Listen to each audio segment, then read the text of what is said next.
Hey everybody, it's Lon.TV and I'm here with the Full HD Action Pro 3. This is a GoPro alternative, and according to the packaging, you are the pro. So let's take a look and see what this camera does. It looks a lot like a GoPro, and one of the things that Astak is doing to try to separate this from its more expensive competitor is that they're offering more stuff. So on board the camera, it has a screen that's built in, so you immediately get the benefit of being able to see what the camera is shooting while you're doing that.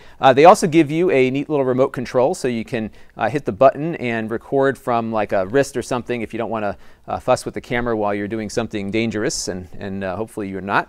And then you have a underwater housing, which a lot of the GoPros do come with, and I found this works pretty well. I soaked it in a little mixing bowl in my kitchen, and no problems, and it stayed submerged for a good 20-30 minutes without any water seeping in. I didn't do any deep diving with it, but it does feel like it'll hold up pretty well. You do have some basic controls. You can't do playback when it's in the underwater housing, but you can at least start and stop recording and take photos with it. Of course, you get your AC cables and your USB cables, and then a whole bunch of mounting options like for helmets and all sorts of other stuff. And they have these really sticky 3M tapes on the bottom of them to do that. So, and you also, by the way, get a memory card installed as part, well, not installed, but included with the camera. So you get a Kingston 8GB SD card as part of the deal as well. So the camera's pretty much ready to go right when it arrives. You get about an hour to an hour and a half of useful recording time on a charge, which isn't too bad.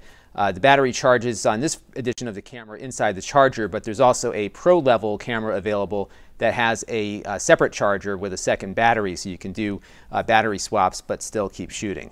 And we'll pull up the camera here real quick, and you can get a sense as to its field of view. It doesn't do so well when you're in really low light conditions, and even though I'm lit in my studio here, the lights are coming at me and the camera right now, so it's a little grainy when you're inside. But outside, as you can see, it does a pretty nice job. It's 1080p is what I was recording at, but it'll also record at 720p. The fastest frame rate is 60 frames per second in 720, or of course you'll get the 30 frames at 1080, and it does a decent job. I think with all of these cameras, you really want to try to keep them stable because they're very susceptible to bumps and jostles and that kind of thing. I did find that the sensor was fast enough that I didn't get a lot of jelly vision when I'm doing one of these kind of camera moves where I'm going back and forth. So so that's encouraging to me to know that the sensor is pretty fast and it should be able to keep up. You get some compression artifacts and that kind of thing, so you just want to try to keep the camera from getting a lot of lateral motion here as much as you can. And one thing to keep in mind is that this thing has a very wide angle lens on it, which is really ideal for bike riding and sports and all the other kind of high motion activities you might be doing. As you can see, you get a really, really wide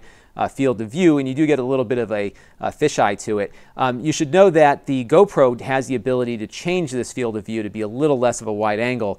This one doesn't, so you're locked in at that 170 degrees. So just keep that in mind if you have very specific kinds of shots that you want to do. So let's hit the menu button here and we'll see what we have for options. So you have a resolution setting. Like I said, you can go 720 at 60 frames per second, 720 at 30, 1080, which is what we're shooting at now, or WGA, which is 320 by 240. So very low resolution, but you could fit a ton of video on there. There's a video length setting as well, and it looks like it will record at 15 or 30 minute or 10 or 5 minute increments. So you won't get more than 30 minutes of recording at any given time, but I think for generally a lot of high action stuff, that's probably enough. But that is a limitation, so just be aware that it will cut off after 30 minutes max. You can also flip the camera's orientation, so if you have it mounted on a bracket upside down, you don't have to reflip it later in post. So just a few options there. There's also some photo options as well.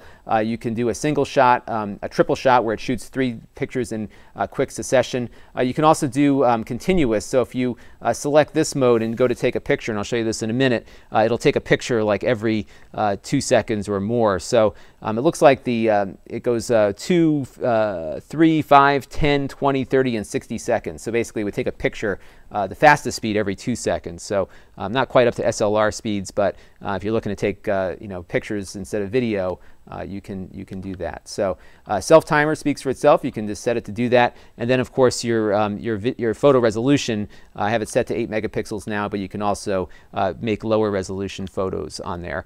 And then for playback, you have very simple options here to play back video. We can play back the video we just recorded down here in the studio. And that's pretty much what you can do to get very quick feedback as to how your video came out while you're out in the fields. So overall, I think this thing compares pretty well with the middle of the action camera market. Where it really shines is in its accessories, that they give you a lot of the things that other competing cameras will have you pay extra for. So that's kind of a nice thing to get everything you need right in the box, including even a memory card to start shooting right away.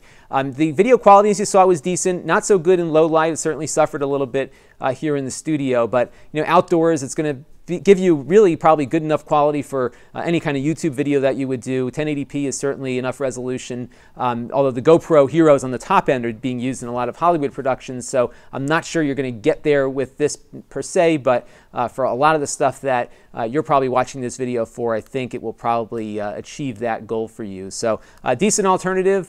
Keep it out in good light, and I think you'll have some fun with it. This is Lon.TV. Thanks for watching.